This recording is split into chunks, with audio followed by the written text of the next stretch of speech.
சூலூர் சிறுமி பாலியல் வன்கொடுமை கொலை வழக்கு கைதான 2 பேருக்கு குற்றப்பத்திரிகை நகல் வழங்க போக்சோ நீதிமன்றத்தில் ஆஜர். சூலூர் அருகே 10 வயது சிறுமி வன்கொடுமை செய்யப்பட்டு கொலை செய்யப்பட்ட வழக்கில் கைது செய்யப்பட்டுள்ள 2 குற்றவாளிகளும் இன்று பலத்த போலீஸ் பாதுகாப்புடன் போக்சோ நீதிமன்றத்தில் ஆஜர்படுத்தப்பட்டனர். அவர்களிடம் 819 பக்கங்கள் கொண்ட குற்றப்பத்திரிகையின் நகல் வழங்கப்பட உள்ளது. கடந்த மாதம் 21ஆம் தேதி சூலூர் அருகே உள்ள கிராமத்தை சேர்ந்து 10 வயது சிறுமி கடத்தி செல்லப்பட்டு பால் வன்கொடுமைக்கு ஆளாக்கப்பட்டு கொலை செய்யப்பட்டார். இந்த சம்பவம் தொடர்பாக அதே பகுதியை சேர்ந்த கார்த்திக் மற்றும் அவருக்கு உடந்தையாக இருந்த மோகன் ஆகிய இருவரை சூலூர் போலீசார் கைது செய்தனர்.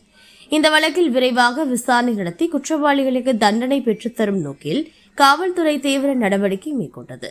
கைது செய்யப்பட்ட இருவரும் 3 நாட்கள் போலீஸ் காவலில் எடுத்து விசாரிக்கப்பட்டனர்.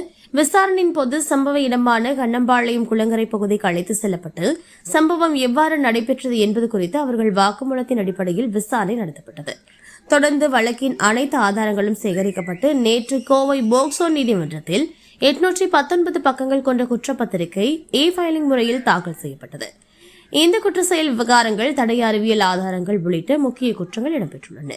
மேலும் இந்த வழக்கில் 108 சாட்சிகள், 215 ஆவணங்கள் மற்றும் 2 நேரடி சாட்சிகள் சேர்க்கப்பட்டுள்ளதாக காவல்துறை தெரிவித்துள்ளது. கைது செய்யப்பட்ட நாளிலிருந்து வெறும் 18 நாட்களுக்குள் முதல் குற்றப்பத்திரிகையை தாக்கல் செய்திருப்பது குறிப்பிடத்தக்கது.